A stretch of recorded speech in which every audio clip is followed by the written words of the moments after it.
Hey, it's Joey D, and welcome to my podcast, Joey D's Golfing Journey. Now sit back, relax, and have some fun.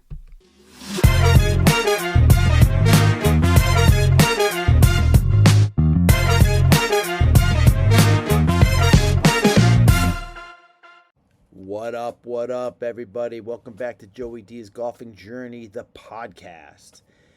Hey, I like to get out here and babble about golf and anything to do with golf, whether it's the PGA Tour, my own golf, my buddy's golf, the channel, everything we got going on. And I appreciate it when you guys listen. I'm not getting a ton of listens on my podcast, but I'm getting some, And so there's some of you that are out here that kind of enjoy it. Maybe you don't listen to the whole thing. Maybe you start it and you're like, what the fuck is this guy talking about? It's okay. It's no worries. I just enjoy doing it. I love to talk about golf, and I'll talk about golf all day long. And besides, it's my podcast, so I can do whatever I want. Anyway, I'm up to 409 subscribers on my YouTube channel, which I greatly appreciate it. Thank you guys so much for your support. We're going to keep on growing. I know that you want more on-course stuff. Listen, the last two times I've tried to make on-course videos, I realized quickly into the video that they weren't going to be good.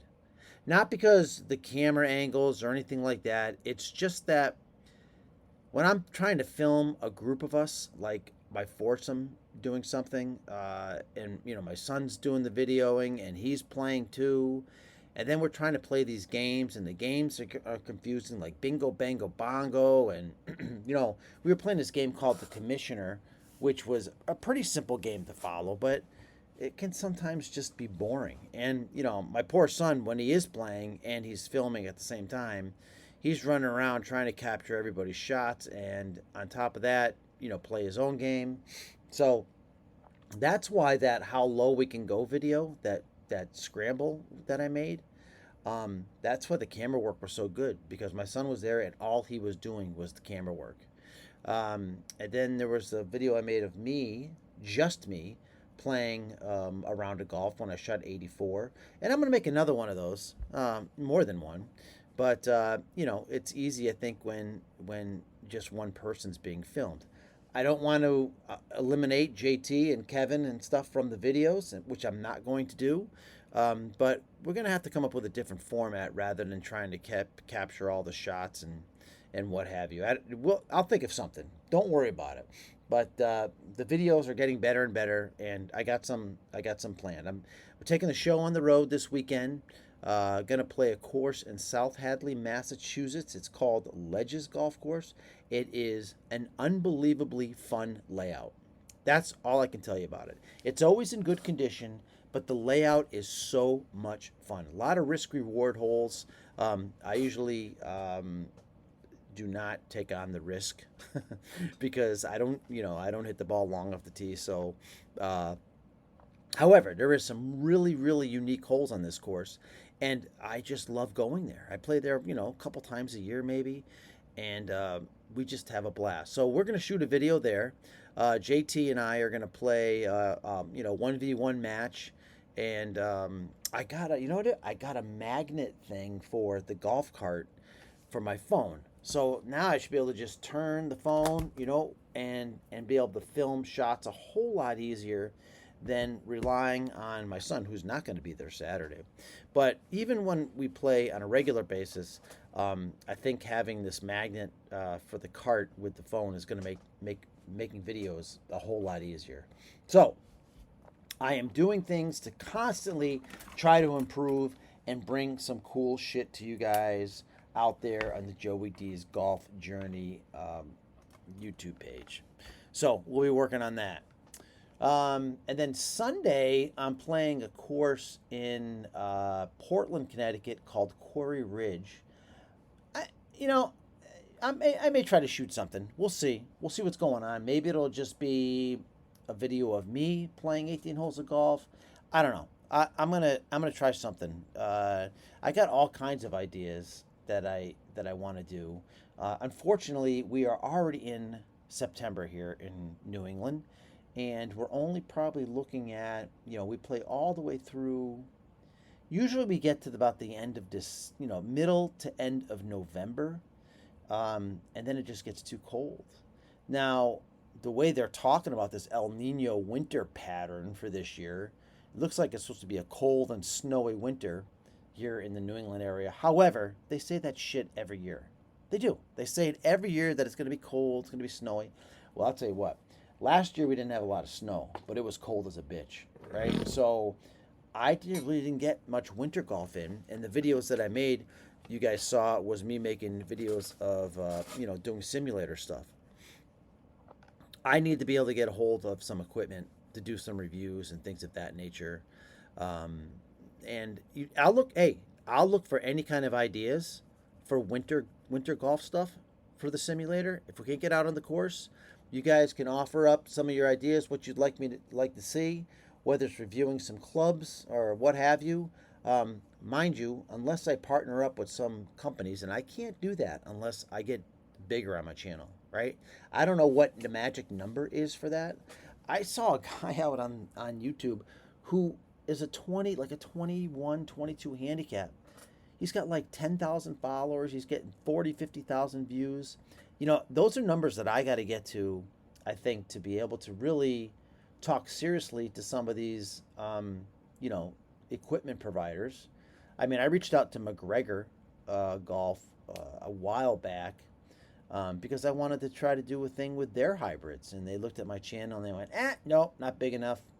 Try, talk to us later on when you get bigger. Unlike Lazarus, who's like, yeah, man, here, test this equipment, do this. Here's our driver. Here's our adjustable driver, and they'd send me equipment and I would test it out all the time. Again, Colt from Lazarus is telling me that there's big changes coming to the company. I haven't heard or seen anything, but he said, stay tuned for a big announcement. So I am super stoked to see what's going to happen with Lazarus Golf. I wonder if they're going to change the model of their hybrids or what have you. I am anxious to see what's going on there. I know they've made some big changes in their putter game too. I did give a Lazarus putter away for a contest, and the last I heard, the guy was putting pretty well with it. So I hope everybody who's won stuff in my contests is enjoying the equipment. None of that was free for me. Lazarus sent me equipment, but I still had to pay for shipping. So that was $25 a pop. Some of the stuff I got was not, through Lazarus and that I gave away. I mean, I just gave away the Rapture 2 iron. Granted, I had that for years, but and some other things. I mean, I think the original Lazarus driver that I gave away, I paid for that. So I mean, I'm forking money out of my own pocket, and then when I deliver, send these things out to you guys, I'm covering the shipping costs too, which isn't cheap. I started going to the post office because, oh my God, Federal Express, they just freaking rape you. They just drag you over to Kohl's, and it's amazing the difference of shipping costs with going through them or UPS versus just going to the post office. But even still, it's usually like 25, $30 for me to ship out this equipment. So your support is really appreciated, and I want to keep growing so I can, work with these companies and get different things to try out and review for you. Now, with that said, I want to give a shout out to Callaway. Once again, I'm being paid by no one at this point, and I'll tell you why I want to give a shout out to Callaway. A couple years ago, I bought the Paradigm. I got fitted for it. I paid like $700 for this club, and it was great. And then I didn't even have it a year, and the bottom of it cracked. So I was noticing, I'm like, why am I hitting this ball good and it's not going anywhere? And a buddy of mine said, hey, can I try your driver? And when I handed it to him, I noticed the crack on the bottom of it. Going back a couple years ago now, maybe last year. In any case, I reached out to Callaway and said, hey, I've had this driver. I've only had it a year or so, and it's cracked. And I don't know if there's anything I can do about it, whatever. And they were like, yeah, just we'll send you out a new one, and just put it in a box and send it back. You know, when you get the box, send it back. And I'm like, all right, well, it's the, it's the Paradigm. So what would it cost me to upgrade to the AI Smoke? And they're like, nothing. We're not going to send you a Paradigm. We're going to send you the AI Smoke. So we don't carry last year's models, and they did. They sent me the AI Smoke, and I got it and was hitting it great for the longest time. And then this year I noticed, especially down in Myrtle Beach, and I thought it was a sea level thing, but I was hitting the ball so short. And when I mean short, I mean I'm playing golf on these soft courses down in Myrtle because they had a lot of rain over the summer, and guys were out driving me by like 30 yards.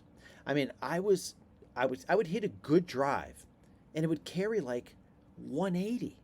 I'm like, what is going on? And I've just chalked it up to sea level bullshit, whatever. But even when I pulled out my mini driver and smoked that, the same, I would hit it as far as the driver. So, you know, I I felt like something was up, but I just chalked it up to sea level stuff. I whatever. They say it goes 7% less down there than it does up here. I don't really know. All I know is that I was not hitting the driver long. Come back up here to Connecticut, playing the driver, and I'm noticing that I'm still like 20 yards short. Even when I hit a good drive, square in the middle of the face, I know I've hit it good, and then I watch the ball flight, and I'm landing nowhere near where I was landing 2 months ago. Granted, it's cooling off a little bit here, but we're talking drastic distance reduction, right? And I'm like, is there something wrong with this driver? Like, I talked to a couple guys. Remember Mike Sweeney, the guy I did the interview with, who plays in the minor league golf tour. By the way, Mike Sweeney's having a hell of a year. He's the leading money winner on the minor league golf tour in Florida. I'm telling you right now, guys, he is an up and comer. I'm really rooting for him. He's going to go back to Q School this fall to try to, it's a Q School to try to get on the PGA Tour. And if you don't make it there, you get the Korn Ferry Tour, then you get the PGA Tour Americas, whatever.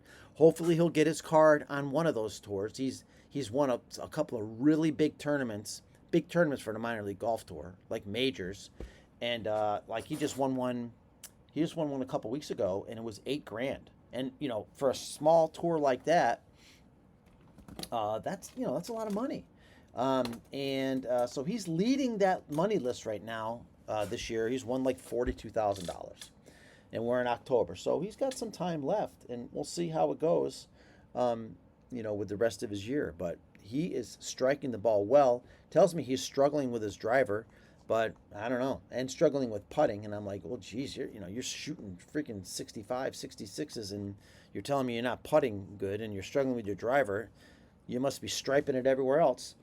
So, anyways, I'm really pulling for Mike, and I want you to remember that you saw that interview on Joey D's golfing journey. It has not got a lot of views, surprisingly. It's a very, very interesting story about Mike. And I'm telling you right now, this kid is going to be something. Mike Sweeney. Go check out that interview on my YouTube channel. So we got all that going on. And now, I can't remember if I told you I was taking the show on the road this weekend or not.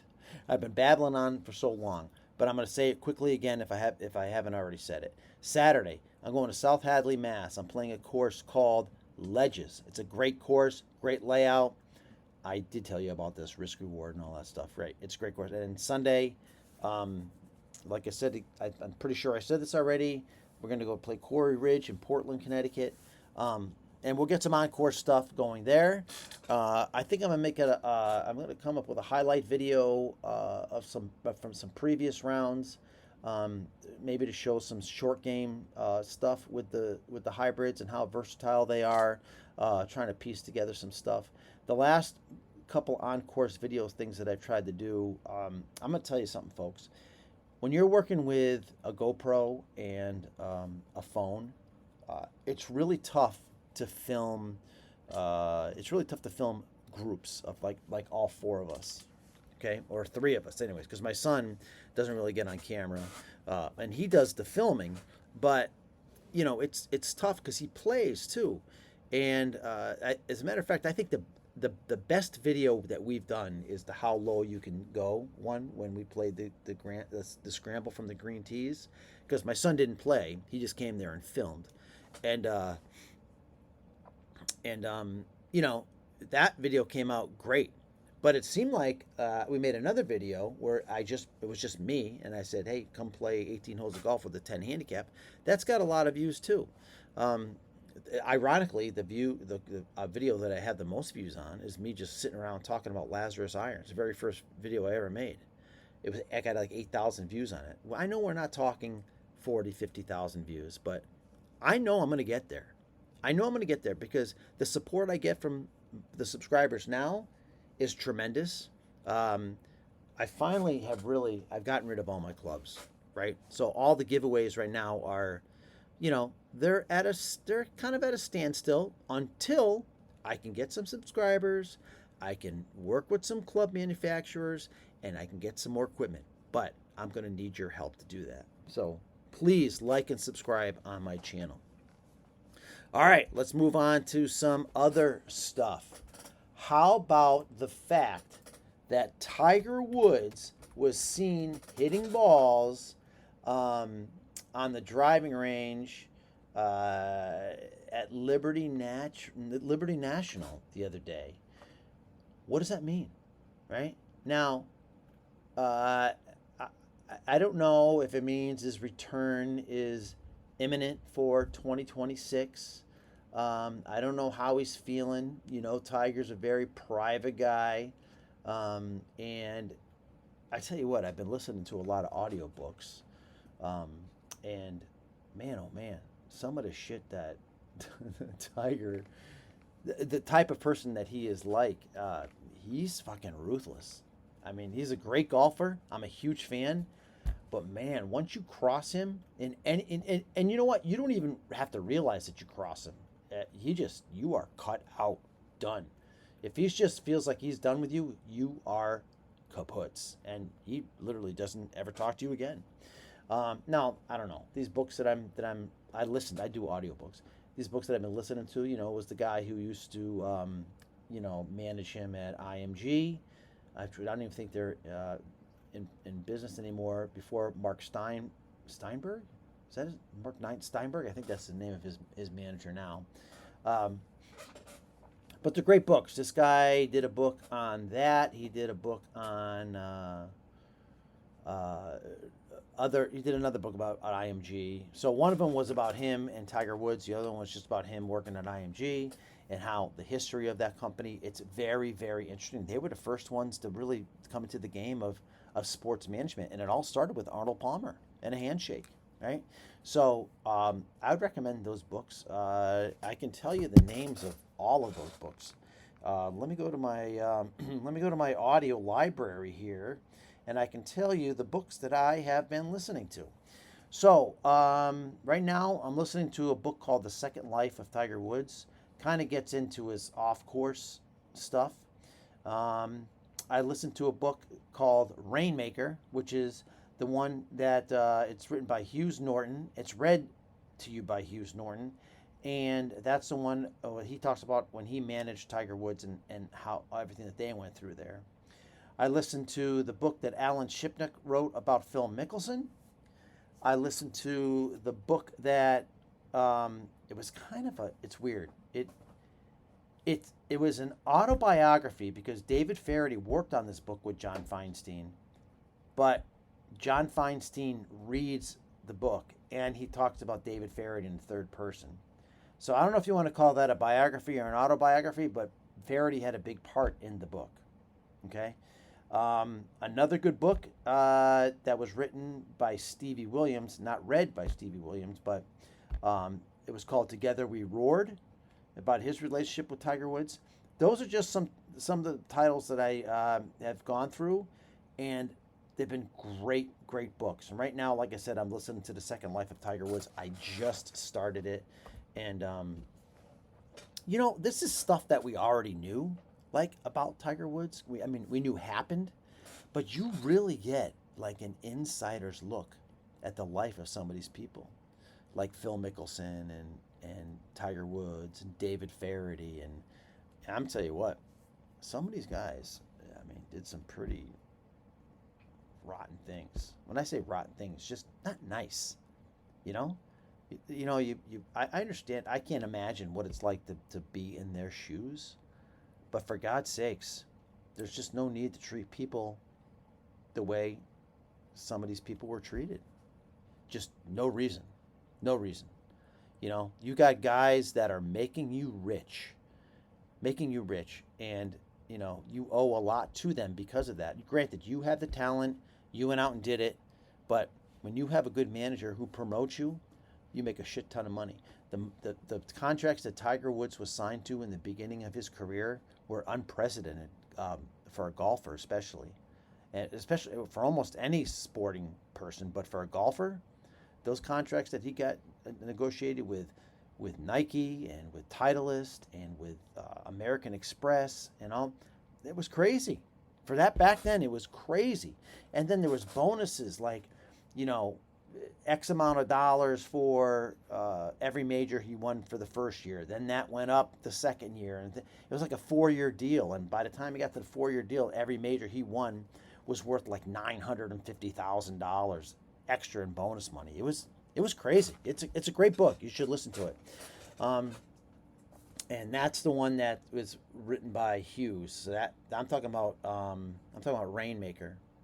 And like I said, all these good books. Second Life of Tiger Woods, Rainmaker, Phil by Alan Shuknook, Faraday by John Feinstein, and Together We Roared by Stevie Williams are on the top of my list right now, and they've all been good. So we got that. We got that news going on with Tiger Woods. Told you about those books to read. So listen, I got a new driver. I may have talked about this already in a previous podcast. I got the Cobra X from the Cobra Dark Speed X. It's last year's model. When I square it up, I kill it, but my swing's all fucked up right now. It is. It's a mess. I looked at the videos of when I hit a good drive to when I'm hitting a bad drive, and right now, I don't know what I'm doing with that driver head at impact, but it is practically, the toe is practically pointed down to the ground. It's so closed, it's ridiculous. I'm hitting everything off the heel, and I'm not surprised. At impact, the club is so closed. So I got to fix that swing. I got to get it back on the inside path and bring it out to the target. Try to hit that lower left-hand corner of the ball and get back to hitting some nice draws. But when I square that driver up, it goes a long way. Oh, I never finished my Callaway story. So, all right. So I want to go back to the Callaway. I really got off track. Sorry. So with the Callaway story, with this club, the AI Smoke now, I have not been hitting it for shit. Like I said, it just doesn't go anywhere. So I called Callaway and I said, listen, I can't find anything wrong with the club. I really can't. I don't see any cracks in it. I don't know what's going on. I've had the pro look at it. I did notice as I was on the phone with them looking at it that there was this little tiny pinhole in the toe of the driver. Now, I don't know if that is making a difference or not. I never noticed it before, but I didn't really look closely. I was looking for cracks, something to go on with the driver, because the driver just was not performing like it was. You know what they said? Yeah, we'll just do an exchange. We'll send you out a new driver. When you get the box it up, send it back.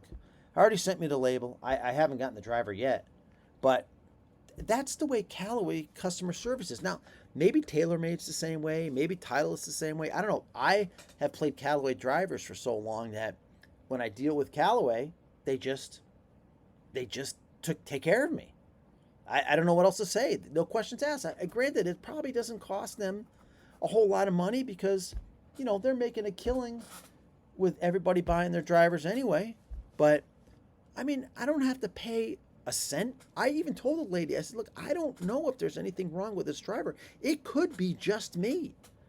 But I can't explain the loss in distance with this club even when I square it up. And they were like, no problem. Send it back. So I'm just waiting for the box to arrive at my house, and I'm going to send it back. So I'm telling you guys, listen, if you have a driver and you damage it or something happens, it's worth calling the manufacturer and explaining the situation to them. You may be able to get something out of it. I mean, why not? What do you got to lose? The worst they can say is no.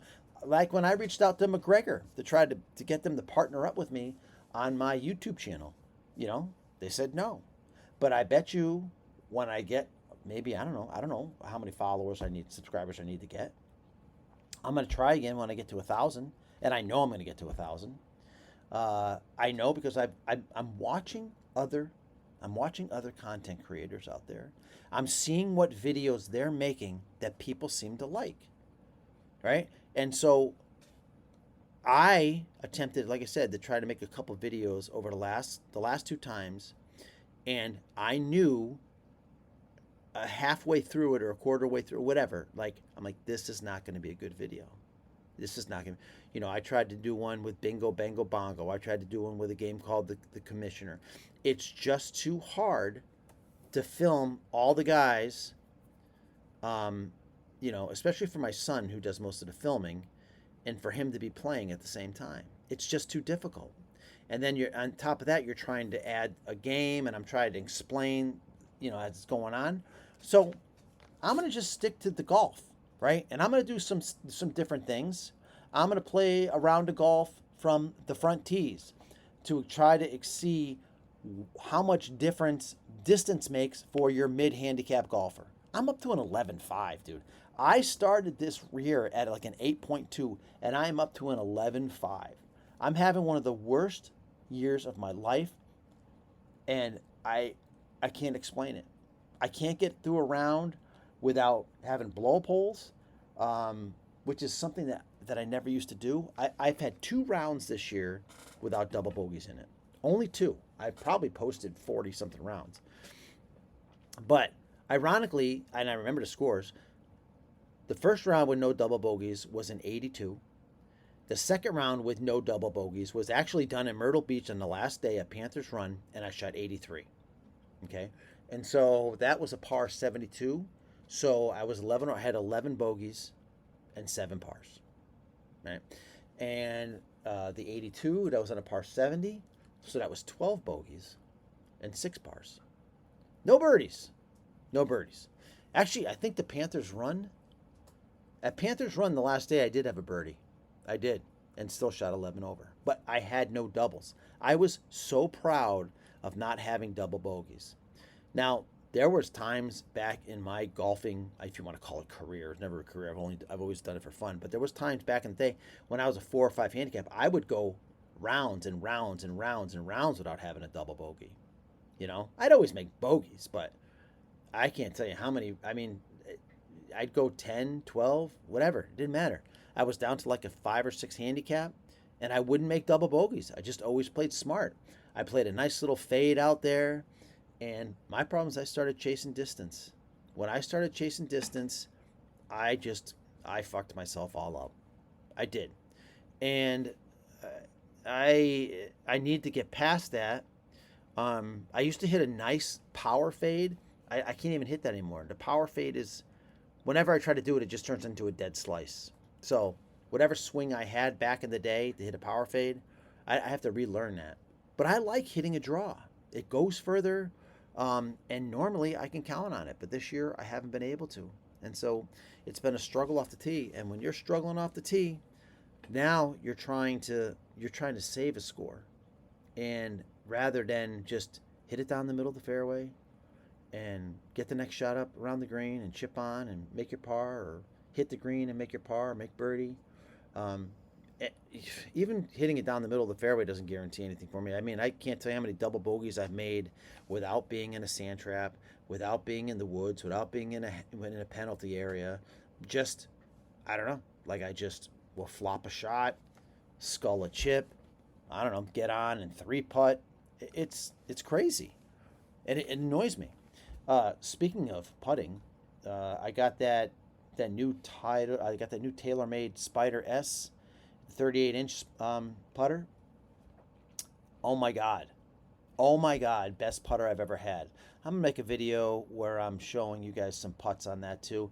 I'm gonna try to put something together with the videos that I have available to me and just show you some short game stuff because a lot of people question how the hell do you do anything around the greens with hybrids? Well, I'm gonna show you how.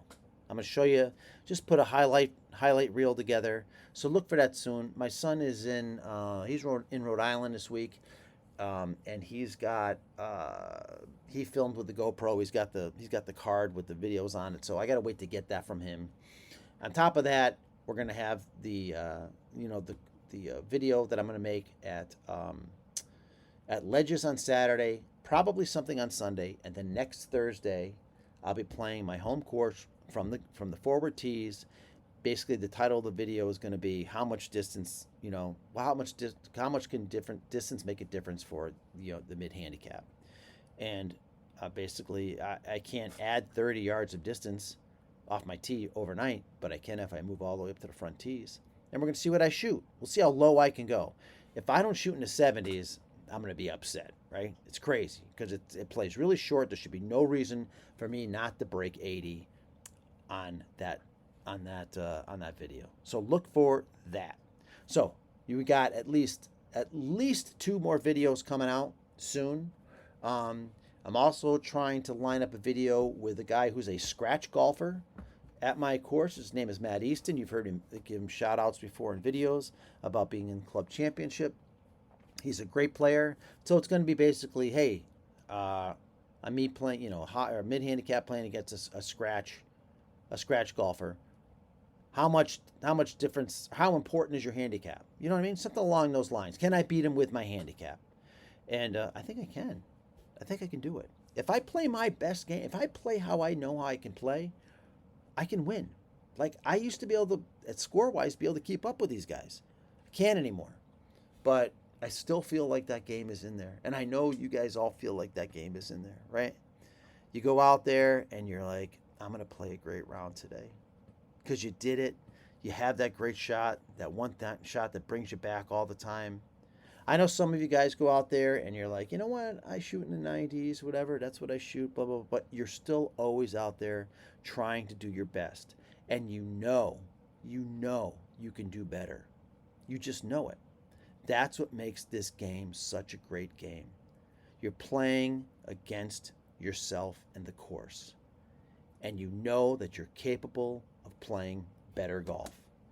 It's inside all of us. We're all addicted to this game. That's why you're listening to this podcast right now about me babbling on about golf. That's why you watch my YouTube channel or any YouTube channel out there. And we all know we can do better. So let's go out there and let's do it. Let's finish this year strong. Hey, I want to thank every single one of you for listening to this podcast today. It was a long one. Got 32 minutes I'm at right now, almost 33 minutes. I love you all. Thanks for listening to Joey D's Golfing Journey, the podcast. And until next time, this is Joey D saying, hit him straight.